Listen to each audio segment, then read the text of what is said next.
മലപ്പുറം ജില്ല എങ്ങനെ രൂപം കൊണ്ടു എന്ന് നമുക്കറിയാം. ഇപ്പോൾ ഇതാ മുസ്ലിം ലീഗ് വലിയ അപ്രമാദിത്വം കാണിക്കുന്നു, അവർക്ക് വേണ്ടി വലിയ പ്രീണനമൊക്കെ നടക്കുന്നു എന്നുള്ളത് കൃത്യമായി നമുക്കറിയാവുന്ന കാര്യമാണ്. ഇപ്പോൾ വീണ്ടും വളരെ സജീവമായി ചർച്ചയിൽ വന്നിരിക്കുന്ന ഒരു കാര്യമാണ് മലപ്പുറത്തെ വിഭജിച്ചുകൊണ്ട് മറ്റൊരു ജില്ലയിലേക്കുള്ള നീക്കം നടത്താനുള്ള ശ്രമം നടത്തുന്നു. മലപ്പുറം ജില്ല വിഭജിച്ച് തിരൂർ വേണം, തിരൂർ ആസ്ഥാനമാക്കി മറ്റൊരു ജില്ല. കാരണം ജനസംഖ്യ കൂടി, പറയുന്ന ഈ കാര്യമുണ്ട്, ഡെമോഗ്രാഫി കൂടി. മറ്റ് 3 ജില്ലകൾക്കുള്ള അത്രയും ജനസംഖ്യ എവിടെ? എങ്ങനെ? അനിയന്ത്രിതമായിട്ടുള്ള പ്രജനനം നടക്കുന്നു, പ്രസവം നടക്കുന്നു. അത് തന്നെയാ കാര്യം. ഇത് വിഭജിച്ച് ഒരു ജില്ലയും കൂടെ കൊടുത്താൽ വെള്ളാപ്പള്ളി വാളെടുക്കും. വെള്ളാപ്പള്ളി വാളെടുക്കുന്നതൊന്നും പ്രശ്നമല്ല. ഇവിടെ വോട്ട് കൂടുതലുള്ള ആർക്കാ? മാസമായിട്ട് വോട്ട് ചെയ്യുന്ന ആരാ? ന്യൂനപക്ഷമാണ്. അവരുടെ ഐക്യത്തിന്റെ പാരിതോഷികം അവർക്ക് കിട്ടും. അങ്ങനെ കിട്ടിയതാണല്ലോ ഈ മലപ്പുറം ജില്ല. ആരാ കൊടുത്തത്? വിപ്ലവകാരിയായിട്ടുള്ള വിപ്ലവ വിത്തായിട്ടുള്ള ഇന്ത്യൻ വിപ്ലവത്തിന്റെ ശുക്രനക്ഷത്രമായിട്ടുള്ള EMS നമ്പൂതിരിപ്പാട് കാലത്തിലേന്തി കൊടുത്തത് മലപ്പുറം ജില്ല. അന്ന് കോൺഗ്രസ് ആണ് പറഞ്ഞത് മലപ്പുറം ജില്ല അനുവദിച്ചു കൊടുത്താൽ അതൊരു പാകിസ്ഥാനായി തീരുമെന്ന്. അതുള്ളതോ കള്ളതൊന്നും അറിയില്ല. പക്ഷെ ഇപ്പൊ വീണ്ടും ആ ജില്ല വിഭജിക്കാൻ വേണ്ടിയിട്ടുള്ള ആവശ്യം ആണ്. നേരത്തെ SDPI പറഞ്ഞിരുന്ന ആവശ്യം ഇപ്പോൾ മുസ്ലിം ലീഗും കൂടി ഏറ്റെടുത്തിരിക്കുകയാണ്. പതുക്കെ പതുക്കെ അവരെങ്ങനെ എങ്ങോട്ടാണ് പോകുന്നതെന്നുള്ളതിൻ്റെ ഒരു ദൃഷ്ടാന്തം കൂടിയാണിത്. അതായത് ലീഗ് MLA ആയിട്ടുള്ള കുറുക്കോളി മൊയ്തീൻ, PV അൻവർ വിചാരിച്ചാൽ ചിലതൊക്കെ നടക്കുമെന്ന് പറയുന്നത്, കുറുക്കോളി മൊയ്തീൻ വിചാരിച്ചാലും ചിലതൊക്കെ നടക്കും. പ്രത്യേകിച്ച് മലപ്പുറത്തൊക്കെ തീരുമാനങ്ങളൊക്കെ എടുക്കുന്നത് ഒരു പ്രത്യേക സമുദായക്കാര്. റംസാൻ കാലത്ത് ഹോട്ടലുകൾ അടച്ചു പൂട്ടണം, തിയേറ്ററുകൾ പാടില്ല എന്നൊക്കെ. തിരൂർ തുഞ്ചമ്പറമ്പിൽ തുഞ്ചന്റെ പടം, പിന്നെ പ്രതിമ, ഇതൊന്നും പാടില്ലെന്ന് തീരുമാനിക്കുന്നത് അവിടെ യൂണിവേഴ്സിറ്റി അല്ല, അവിടെ വേറെ ചിലരുണ്ട് അതൊക്കെ തീരുമാനിക്കുക. അതാണ് അവിടുത്തെ ഭരണവ്യവസ്ഥ. അത്ര ഒരു സിസ്റ്റം. അപ്പൊ ഇത് ആവശ്യപ്പെട്ടാൽ ഇത് ഞങ്ങൾ തരാമെന്ന് മുന്നോട്ട് വരാൻ ഇരുപക്ഷവും, ഇടതുപക്ഷവും വലതുപക്ഷവും തയ്യാറാണ്. UDF LDF ഞങ്ങൾ അനുവദിച്ചു തരാൻ, ഞങ്ങളെ ഒന്ന് ജയിപ്പിച്ചുവിടെ എന്ന് പറഞ്ഞ് പിറകെ ചെല്ലാൻ തയ്യാറാണ്. ഭരണത്തിൽ വന്നു കഴിഞ്ഞാൽ ആദ്യം ഒപ്പിടുന്നത് ഈ മലപ്പുറം ജില്ല വിഭജിച്ചു കൊണ്ടുകൊണ്ടുള്ള എക്സിക്യൂട്ടീവ് ഓർഡർ ആയിരിക്കും ആദ്യം അവർ ഒപ്പിടുന്നത്. ഞങ്ങൾ വാക്ക് പാലിച്ചു. അങ്ങനെ ആയിരുന്നല്ലോ കർണാടകത്തിൽ അധികാരത്തിൽ വന്ന്. ഞങ്ങൾ വന്നാൽ ഉടനെ നിങ്ങളുടെ ഈ യൂണിഫോം ഞങ്ങൾ അങ്ങ് ഇല്ലാതാക്കി തരാം. നിങ്ങളുടെ യൂണിഫോം ഇല്ലാതാക്കി, സ്കൂളിൻ്റെ യൂണിഫോം ഇല്ലാതാക്കിയപ്പോൾ അതുമൂലം കഷ്ടപ്പെടുന്ന ആരാണ്?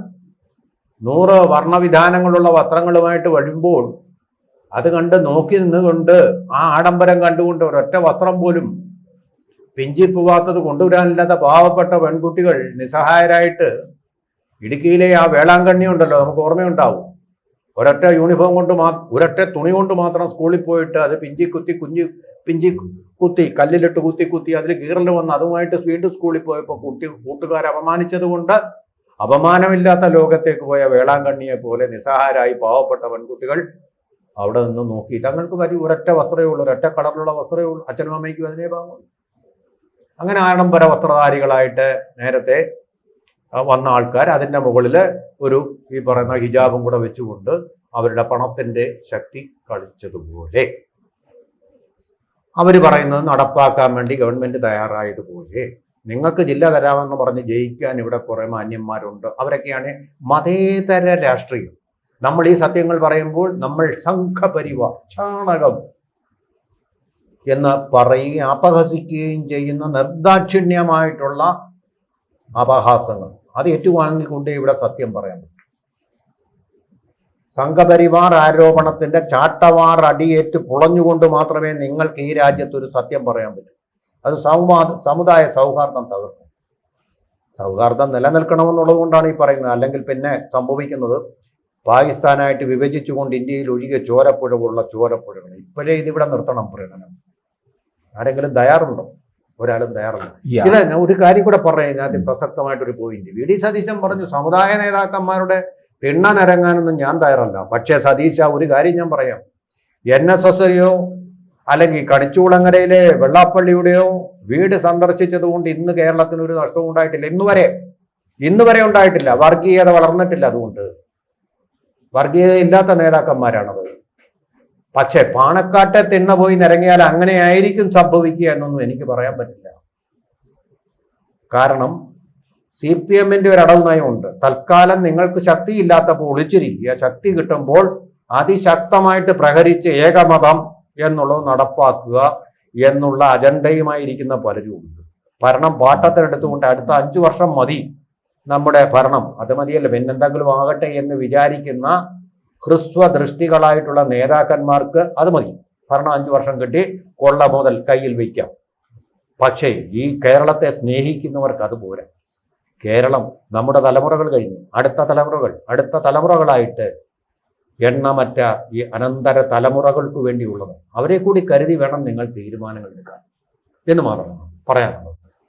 ചോദ്യത്തിലേക്ക് അല്ല, ഈ അധികാരത്തിന്റെ ഇരിക്കുന്നതിന് വേണ്ടിയിട്ട് ബാർഗൈനിങ്ങിൽ നടന്നത് നേടിയെടുത്ത ഒരു ജില്ലയാണ് പത്തനംതിട്ട. അത് പക്ഷെ വളരെ KK നായരുടെ ഒരു അധ്വാനമാണ്. അവിടെ സ്വതന്ത്രനായിട്ട് ജയിച്ചു വന്നു, ഒരു സീറ്റ്, രാഷ്ട്രീയമില്ല, വർഗീയതയില്ല. KK നായരാണ്. ഭൂരിപക്ഷം കൂടെ ഉള്ളത് കാത്തലിക്സ് ആണ്, ഓർത്തഡോക്സുകാരാണ്, ക്രിസ്ത്യാനികളാണ്. പക്ഷെ ഇവിടെ ഈ ജില്ലാ വിഭജനത്തിലേക്ക് പോകുമ്പോൾ UDF-ന്റെ കാലത്തായിരിക്കും അത് സംഭവിക്കാൻ പോകുന്നത്. അവരധികാരത്തിൽ വരുമ്പോൾ അപ്പോൾ ഇവരുടെ പല ആവശ്യങ്ങൾക്കും കീഴടങ്ങുകയായിരിക്കും. കാരണം ഇവരുടെ കൂടെ നിൽക്കുന്നത്, ജില്ലാ വിഭജനത്തിന് വേണ്ടി നിൽക്കുന്നത് ഈ പോപ്പുലർ ഫ്രണ്ടിന്റെ രാഷ്ട്രീയ പാർട്ടിയായിട്ടുള്ള SDPI ആണ്. അവരിതിനു വേണ്ടി മലപ്പുറത്ത് പ്രകടനം വരെ നടത്തി കഴിഞ്ഞിട്ടുണ്ട്. അവർക്കത് നേടിയെടുക്കാൻ അറിയാം. വെള്ളാപ്പള്ളി നടേശൻ വിചാരിച്ചാൽ ഒന്നും നടക്കില്ല, പക്ഷെ അവർ വിചാരിക്കുന്ന കാര്യങ്ങൾ അവർ നടത്തിയിരിക്കും. അതാണ് അതിന്റെ വ്യത്യാസം. ഒന്നിച്ചു നിൽക്കുന്ന ഒരു വർഗീയ രാഷ്ട്രീയത്തിന്റെ ബലം എന്ന് പറയുന്നത് അതാണ്. അവരെ വർഗീയമെന്ന് ആരും പറയുന്നില്ലല്ലോ, ചാണകമെന്ന് ആരും പറയുന്നില്ലല്ലോ, സംഘപരിവാറെന്നോ സംഘിയെന്നോ ആരെങ്കിലും പറയുന്നുണ്ടോ? സോഫ്റ്റ് ആയിട്ടുള്ള വാക്കുകൾ ഉപയോഗിച്ചല്ലേ വിമർശിക്കാറുള്ളൂ. ജമാഅത്തെ ഇസ്ലാമി എന്ന് പറയുന്നത് ഈ നയമുണ്ടല്ലോ, ഈ അടവ് നയം, നിങ്ങളുടെ ശക്തി കുറയുന്നതും എല്ലാം സമ്മതിച്ചുകൊണ്ട് മിണ്ടാതിരിക്കുക, ശക്തി കൂടുന്ന സമയത്ത് ആഞ്ഞു വെട്ടുക എന്നുള്ള നയം സ്വീകരിക്കുന്ന പാർട്ടിയാണ് ജമാഅത്തെ ഇസ്ലാമി. അതിന്റെ പാർട്ടിയല്ലേ വെൽഫെയർ പാർട്ടി? അതുമായിട്ട് സാൽമ്യം പ്രാപിച്ചുകൊണ്ടല്ലേ വാസ്തവത്തിൽ നിലമ്പൂരിൽ നമ്മുടെ VD സതീശൻ പറഞ്ഞത്, ജമാഅത്തെ ഇസ്ലാമി ഇപ്പൊ കുഴപ്പമൊന്നുമില്ല. സതീശ, ഇത് കേരളത്തിൽ മാത്രമുള്ള പ്രസ്ഥാനമല്ല, ഇന്ത്യ മുഴുവനുള്ള പ്രസ്ഥാനമാണ്. ജമാഅത്തെ ഇസ്ലാമി ഇന്ത്യയിലുള്ള എല്ലാത്തിലും ജമാഅത്തെ ഇസ്ലാമി ഈ ഹിന്ദെന്നാ പറയുന്നത്. പക്ഷെ കാശ്മീരിൽ അവർ ജമാഅത്തെ ഇസ്ലാമി എന്ന് മാത്രമേ പറയൂ. എന്താ ഹിന്ദു പറയാത്തത്? ഇന്ത്യയുടെ ഭാഗമായിട്ട് കാശ്മീരിനെ അവർ അംഗീകരിക്കുന്നില്ലെന്നുള്ളതാണ്. ഈ ജമാഅത്തെ ഇസ്ലാമിയാണ് ബംഗ്ലാദേശിൽ മുസ്ലിങ്ങളെ ഒഴിച്ച് ബാക്കി എല്ലാവരെയും, സിഖുകാർ, അതുപോലെ തന്നെ ബുദ്ധമതക്കാർ, ജൈനമതക്കാർ എല്ലാം നശിപ്പിച്ച് കൊന്ന് അവരുടെ ആരാധനാലയങ്ങൾ ഇപ്പോഴും തകർത്തുകൊണ്ടിരിക്കുന്നത്. ഒരു ഇസ്കോൺ പ്രസ്ഥാനത്തിൽപ്പെട്ട കൃഷ്ണഭക്തനായ ഒരാളിനെ അവർ കൊന്നു, മറ്റു പലരെയും പിടിച്ച് ജയിലിലിട്ടു. അവിടെയൊന്നും ഭരണഘടന തറന്നിട്ടില്ലെന്നായിരിക്കും നിങ്ങൾ പറയുന്നത്. ഇന്ത്യയിൽ മാത്രമാണ് ഭരണഘടന വരുന്നതെന്ന് പറയുന്നത്. അത് നിങ്ങൾ മനസ്സിലാക്കണം. ഒരു ആഗോള ഭീകര പ്രസ്ഥാനമാണ്, മൗദൂദിയുടെ പ്രസ്ഥാനത്തിന്റെ ഭാഗമാണ് ഈ ജമാഅത്തെ ഇസ്ലാമി. നിങ്ങൾക്കിത് ഓർമ്മയില്ലെങ്കിൽ ഹമീദ് ചേന്ദമംഗലൂർ എന്ന് പറയുന്ന ആൾ ഇപ്പോഴും ജീവിച്ചിരിപ്പുണ്ട് കോഴിക്കോട്ട്. അദ്ദേഹത്തിനോട് ചോദിച്ചു നോക്കൂ, ഞാൻ പറയുന്ന വിവരമൊക്കെ നിങ്ങൾ വിശ്വസിക്കേണ്ട, അദ്ദേഹം ഒരു വർഗീയവാദിയല്ലെന്നുള്ളത് നിങ്ങൾക്കും അറിയാവുന്ന കാര്യമാണല്ലോ. അത് ചോദിച്ച് മനസ്സിലാക്കൂ. നിങ്ങളിങ്ങനെ സർട്ടിഫിക്കറ്റ് കൊടുക്കുന്നതിന് മുമ്പ് ചരിത്രബോധം വേണം. വെറുതെ വാചകം അടിച്ചാൽ പോരാ. ഞങ്ങളിങ്ങനെ ആ പുസ്തകം വായിച്ചു, ഈ പുസ്തകം വായിച്ചു എന്ന് പറഞ്ഞ് അങ്ങനെ ചിന്തിക്കണം. ബോധ്യം ഉണ്ടാവും. അതാണ് വേണ്ടത്. അത് ഉണ്ടായി. ആർക്കിപ്പലോഗോ ഞാൻ വായിച്ചു, ഗുലാഗിയ വായിച്ചു എന്നാണ് പറഞ്ഞു. ഗുലാഗ് എന്നല്ല എൻ്റെ പേര്, ഗുലാഗ് ആർക്കിപ്പലോഗോ എന്നാണ് ആ പേര്. ഞാനിത് വായിച്ചു എന്നും പറഞ്ഞ് വീമ്പിളക്കൊന്നുമില്ല. പക്ഷെ ആ ശരിയായിട്ട് ആ പേരുകൾ ഉച്ചരിക്കാനെങ്കിലും പഠിക്കണം. വലിയ വിടുവായത്തരം പറഞ്ഞിട്ട് കാര്യമില്ല.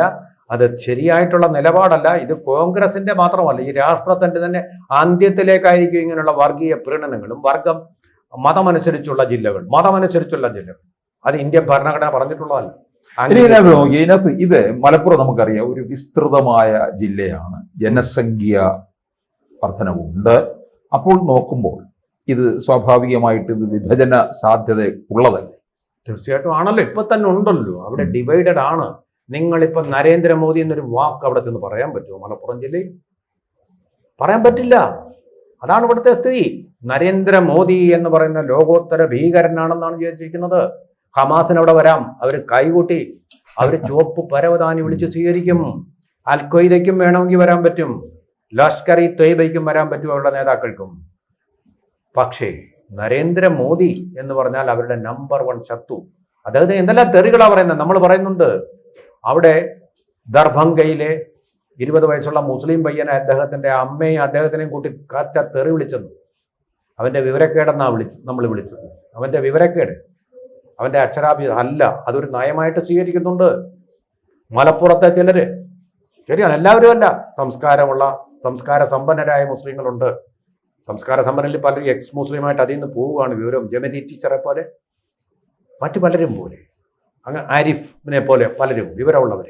അതുപോലെ തന്നെ നമ്മുടെ സംവിധായകൻ അലി അക്ബർ, രാമസിംഹൻ എന്നോ പേര് പോയിട്ട്, വിവരമുള്ളവർക്ക് താങ്ങാൻ പറ്റുന്ന ഒന്നല്ല ഇവരുടെ ഈ വെറിയും വിദ്വേഷവും. എന്നിട്ട് ഹിന്ദുക്കളാണ്, ചാണക സംഖ്യകളാണ് കുഴപ്പമെന്ന് പറഞ്ഞു നടക്കുന്ന ഒരു പ്രത്യേക സംസ്കാരമാണ് അവിടെ ഉരുത്തിരിഞ്ഞു വന്നിട്ടുള്ളത്. വളരെ അപകടകരമാണെന്ന് പറയാൻ ഒരു മടിയുമില്ല. ഈ രാജ്യത്തിന് വേണ്ടി ജയിലിൽ പോയി കിടക്കാൻ സ്വാതന്ത്ര്യ സമരത്തെ ആൾക്കാർ ചെയ്തതുപോലെ ഈ സത്യം പറഞ്ഞതിൻ്റെ പേരിൽ അതിനും തയ്യാറാണ്, ഒരു പ്രശ്നവുമില്ല. അതങ്ങനെ തന്നെയാണ്. അത് ഈ രാജ്യത്തിൻ്റെ ഭാവി മക്കളുടെ ആസ്പിറേഷൻസ് അനുസരിച്ച് പറയുകയാണ്. അല്ലെങ്കിൽ ഇന്ത്യ ആ വിഭജനം ഒന്നിൽ മാത്രം അടങ്ങില്ല, വേറെയും പല വിഭജനങ്ങളും ഉണ്ടാവും. ആ വിഭാഗീയ വികാരങ്ങൾ ആളിക്കത്തിക്കുന്ന തരത്തിലുള്ള തീരുമാനങ്ങളും പ്രീണനങ്ങളും ഉണ്ടാവാതിരിക്കാൻ എല്ലാവരും ശ്രദ്ധിക്കണം. എല്ലാ മതങ്ങളോടുമാണ് പറയുന്നത്. ഹിന്ദുക്കളെയാണ് അയ്യപ്പ സംഗമം നടത്തേണ്ട ഒരു കാര്യമില്ലായിരുന്നു ഗവൺമെൻറ്റിന്. അതും വർഗീയതയ്ക്കുള്ള വളം വെച്ചു കൊടുക്കലാണ്, സംശയമില്ലാത്ത കാര്യമാണ്.